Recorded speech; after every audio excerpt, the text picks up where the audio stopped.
गांव का नाम था सूरजपुर। ये गांव छोटा था, लेकिन यहाँ के लोग दिल के बहुत बड़े थे। इसी गांव में अमन नाम का एक 14 साल का लड़का रहता था। अमन पढ़ाई में अच्छा था, लेकिन उसे किताबों से ज्यादा देश की कहानियां पसंद थीं। जब भी स्कूल में देशभक्ति या आजादी की बात होती, अमन सबसे आगे रहता। जनवरी का महीना चल रहा था।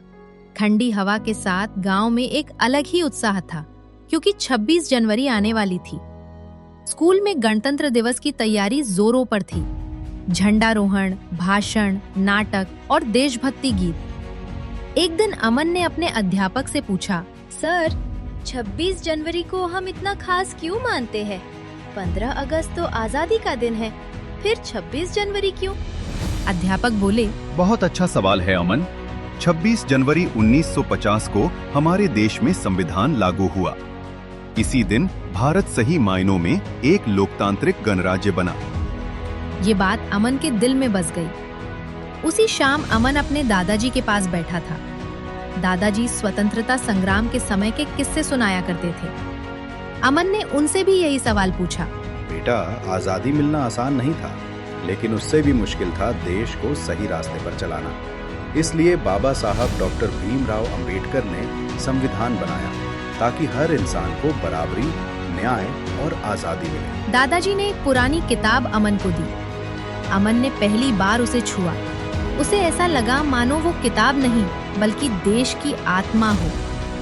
अगले दिन गांव में एक घटना घटी। गांव के ही एक गरीब किसान रामू काका की जमीन पर एक अमीर आदमी जबरदस्ती कब्जा करना चाहता था। लोग डर के कारण कुछ नहीं बोल पा रहे थे। अमन ये सब देखकर परेशान हो गया।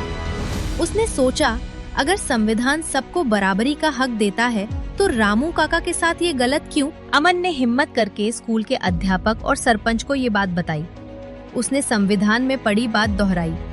सर, संविधान कहता है कि हर नागरिक को न्याय पाने का अधिकार है। सरपंच और अध्यापक ने मिलकर मामले को संज्ञान में लिया। जांच हुई और सच सामने आ गया। रामू काका को उसका हक मिल गया।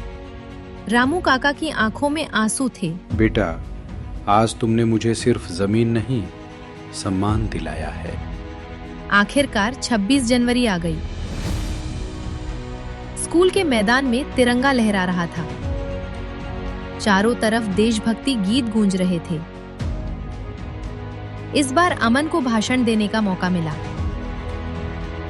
अमन मंच पर गया और बोला, सर, संविधान कहता है कि हर नागरिक को न्याय पाने का अधिकार है। आज हम सिर्फ झंडा नहीं फहराते, आज हम उस संविधान को याद करते हैं जो हमें बोलने की आजादी, बराबरी का हक और न्याय का भरोसा देता है। गणतंत्र का मतलब सिर्फ सरकार नहीं, गणतंत्र का मतलब है हम सब की जिम्मेदारी। पूरा मैदान तालियों से गूंज उठा। गणतंत्र दिवस सिर्फ छुट्टी का दिन नहीं है।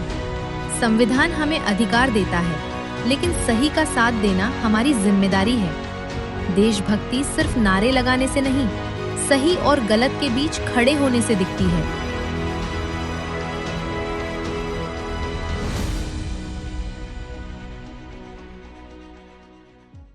लाइक, सब्सक्राइब और शेयर करें। Thanks for watching.